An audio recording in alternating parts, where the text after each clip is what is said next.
segment. Right now, we're going to bring on one of the best players in all of college basketball, a person I have the pleasure of getting to call his games on a weekly basis, talking about Elijah Pepper, the standout guard from the Aggies. Eli, how are you doing, my friend? Good, Scott. How are you doing? Good. Thanks for joining us. You're with Henry Turner, the high flyer who played for the Kings. He also played at Cal State Fullerton, Pep. So we looked up Henry's numbers, see how many points he had.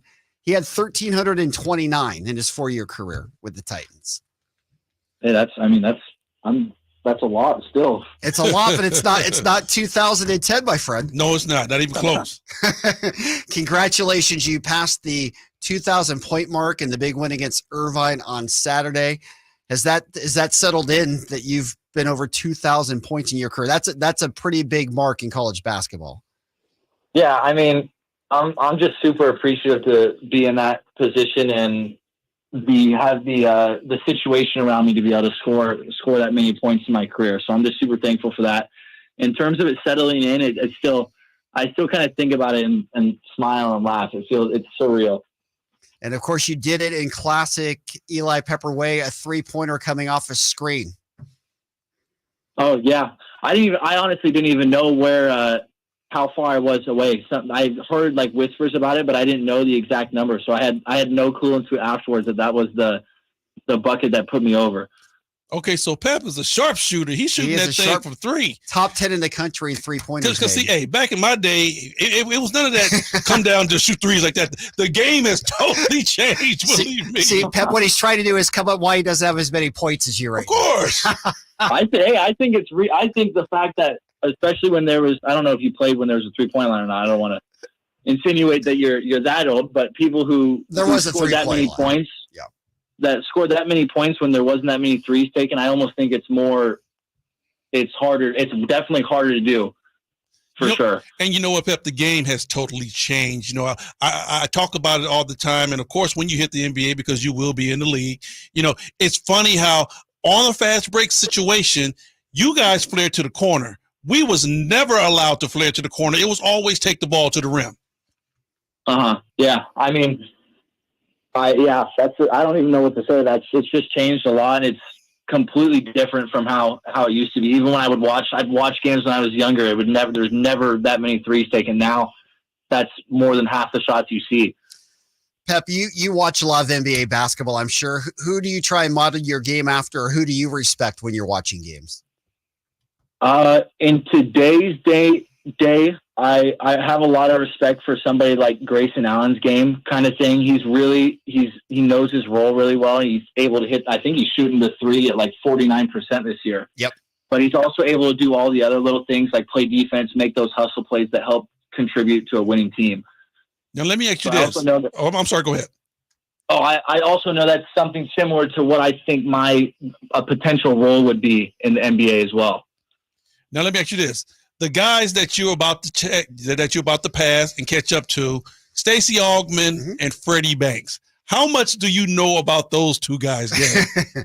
I know basically nothing about them. Because see, those are the guys that I was going up against. Yeah, just a little history lesson, Eli. They were great members of some unbelievable UNLV team, especially Stacey Augmon. He was on a team that almost won back-to-back national championships and almost went undefeated that second year.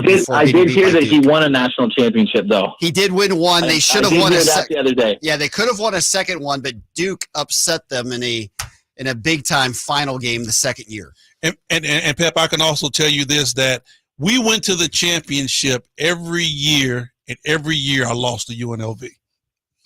Oh, that's crazy. Yeah. Well, we know, Eli, you've got a lot of season left here. You play for Jim Les, who also played for the Kings, and everybody is very familiar with him in this area. What's it like playing for an NBA caliber point guard? How has that helped or affected your play at UC Davis? It's been great. I think subconsciously Coach Les favors his guards a little more. He loves to have his guards, but I think for me personally, it's been great learning from somebody that was able to play in the NBA and knows the game and knows how it could even be played now, because I know he watches a ton of that basketball and watches all that film. So I've been able to just learn from him, and it's been awesome to to learn from somebody who's played in the NBA and led the NBA in shooting a few years as well. And right. And, you know, Coach Les was one of my teammates also in the league. That's right. You guys played together. Right. You know, the cool thing about Jim Les, and, you know, you're going to be a benefactor of this, is that, you know, nothing was given to Jim. Jim had to bust his butt to stay in the league. So when you learn how to, you know, go out there and really get after it to where nothing is given to you, I think that's a blessing in itself. No, absolutely. That's probably one of the bigger things. He's talked about it a lot, about how there's a lot of guys who were technically better than him, but some guys just didn't work as hard. And I think that's something that you don't really, like, you can't really teach that. Like, you just have to do it. All right, Eli, you're the all-time leading scorer in UC Davis history. You set that mark earlier in December.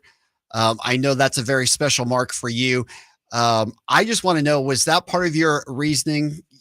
You know, in the era of NIL and transfer portal and everything else, you had proven that you were an elite player, probably got other offers to go other places. What made you come back to UC Davis and finish out like you are this year? Yeah, definitely. Well, they did bring it up a little bit. They're like, you have the chance to break some of these scoring titles and records and stuff like that. And while I think that plays a little bit subconsciously, like, you think about it, the big thing for me is that I just, like, this was a place I came to. They gave me the chance. They trusted me and believed in me from the start. And I feel like, for starters, I owe the same thing to coaches, regardless of NIL money or not. And the big thing was just wanting to win a Big West championship. That's, I feel like, the one thing I haven't accomplished in my career yet. Well, you're in a great place to do it. It's still early in the league, but you guys are 7-1. You're in first place. Big game on Saturday. UC San Diego comes in. They're 6-1. And so just like last week when you were playing for first place in the league, this Saturday at 2:00 should be as well. So you've got some big games coming up here. Yeah, absolutely. We just started our scouting stuff on UC San Diego. They're a great team, so we look forward to a good game and hopefully getting a win there. And you know what, Pep? When y'all play Cal State Fullerton, man, I'm going to be in the house. I'm going to come check you out and watch how you sling that thing up from 3. That sounds good to me. It was fun coming back here and telling Henry, Eli here, that you guys beat Cal State Fullerton on the road 67-65, and you had a double-double, 27 points and 10 rebounds to take down the Titans. Lord, you putting up big-time numbers. Rebounded, too. Watch out. Oh, yeah, there's a lot. I've heard there's a lot of history in that arena, too. Oh, no doubt, man. No doubt. Well, Eli, congratulations on having a great season so far. I know it's just beginning. You've got bigger goals than just all these individual records, the Big West Championship, and then obviously the eyes on the prize for March Madness and getting into the tournament. Yeah, absolutely. Thank you guys for having me. Yep. That's Elijah Pepper. And I'm telling you, Henry, he is one of the best players in the country. Hey, if he's putting up numbers like that, I see. Yeah, it's pretty amazing. He's averaging over 22 points on the year. You look at conference play, it's closer to 24 points. He's in the top 5 in scoring. And, you know, and the cool thing about it is that if he's a jump shooter like that, he definitely has the right coach, you know, because Jim Les, that boy used to shoot that thing. And, you know, for him to see young talent like that, he knows how to set him up and get him in the right situation. Yeah, who knows? Maybe we'll see him in the league someday. I know he's going to get a lot of looks. Scouts are out there on a regular basis checking him out. All right, we'll take the break. When we come back, we're going to focus back in on the Kings and Warriors, all the other things going on around the league as well. Game Night's being brought to you by Folsom Lake Honda. Folsom Lake Honda, your one-stop Honda shop. More of Game Night right here, Sactown Sports 1140.